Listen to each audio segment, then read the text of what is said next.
Good morning friends. இந்த வீடியோவில் இப்போ என்ன பார்க்க போகிறோம் அப்படின்னா லைன்ஸ் அண்ட் ஆங்கிள்ஸ் டாபிக் தான் பார்க்க போகிறோம். ஆங்கிள்ஸ்க்கு போகிறதுக்கு முன்னாடி ஜஸ்ட் பேசிக்காக இருக்கிறத மாதிரி ரிவைஸ் பண்ணிவிட்டு தென் ஆங்கிள் டாபிக் உள்ளே போகலாம். பாயிண்ட் அப்படிங்கிறது என்னென்னா it's a dot on the plane. இந்த டாட்டுக்கு வந்து பிரெத்தோ ஹைட்டோ லென்த்தோ எதுவுமே கிடையாது. It's just a point on the பிளேனை தான் நம்ம பாயிண்ட்னு சொல்லுவோம். லைன்ஸ் அப்படிங்கிறது என்னென்னா it's a collection of points on the plane.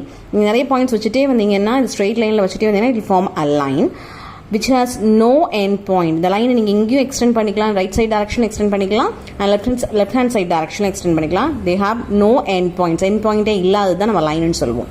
But line segment பாருங்கள், which is a distance between the 2 points சொல்லலாம், length between the 2 points சொல்லலாம். ஸோ ரெண்டு எண்ட்லேயுமே உங்களுக்கு வந்து எண்ட் பாயிண்ட் இருக்கும். ஸோ லைன் செக்மெண்ட்டுக்கு ரெண்டு சைட்லேயுமே உங்களுக்கு ரெண்டு பாயிண்ட்ஸ் 2 எண்ட் பாயிண்ட்ஸ் இருக்கும். லைன்ஸுக்கு எண்ட் பாயிண்ட் கிடையாது. ஓகேவா?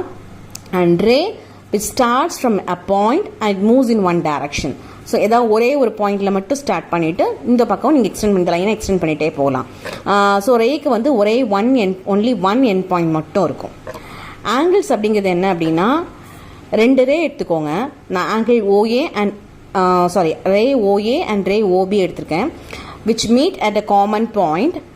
ஸோ இந்த 2 ரேஸ்க்கு நடுவில் ஃபார்ம் ஆகிறது தான் என்ன சொல்லுவோம், நம்ம ஆங்கிள் அப்படிங்கிறத சொல்லுவோம். இப்போ நார்மலாக என்ன சொல்லுவோம்னா ஓபிங்கிறது ஒரு arm 1 and OA is my arm 2 அப்படின்னு சொல்லுவோம். இந்த ரெண்டும் மீட் ஆகிற காமன் பாயிண்ட் என்ன சொல்லுவோம் அப்படின்னா it is called X vertex. Okay, O அப்படிங்கிறது என்னோட வெர்டெக்ஸ். ஸோ இந்த ஆங்கிள் இது எப்படி எழுதலாம் அப்படின்னா ஆங்கிள் ஏஓபின்னு எழுதலாம், ஆர் மெஷர் ஆஃப் ஆங்கிள் ஓ அப்படின்னு எழுதலாம், இல்லை ஆங்கிள் ஓ, இது எப்படி வேணாலும் நீங்கள் எழுதிக்கலாம். ஓகேவா? ஸோ எந்த வேர்டெக்ஸில் அந்த ஆங்கிள் ஃபார்ம் ஆகுதோ அது சென்டரில் வரணும். ஓகேவா? Angle AOB. அண்ட் இப்போ லைன்ஸ் பார்த்தீங்க அப்படின்னா parallel lines and perpendicular lines சொல்கிறோம். parallel lines அப்படின்னா நான் 2 லைன்ஸ் எடுத்திருக்கேன், line AB and line CD. இந்த 2 லைன்ஸுமே எங்கேயுமே டச் ஆகாது, எங்கேயுமே இன்டர்செக்ட் ஆகாது, don't have any common point, இந்த எதுவுமே இருக்காது. ஓகேவா?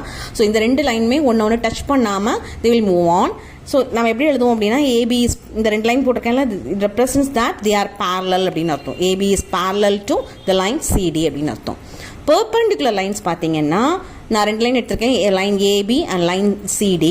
இந்த ரெண்டுமே ஏதோ ஒரு காமன் பாயிண்டில் பெர்பெண்டிகுலராக கட் பண்ணும். Perpendicular means the line AB will make an angle 90 degree with the line CD. இந்த சிடியோட இந்த லைன் ஏபி மேக் பண்ணுற ஆங்கிள் பார்த்தீங்கன்னா கரெக்டாக 90 டிகிரி இருக்கும். ஸோ அப்படி இருந்ததுன்னா இந்த 2 லைன்ஸுமே என்ன சொல்லுவோம், பெர்பெண்டிகுலர் லைன்ஸ்னு சொல்லுவோம்.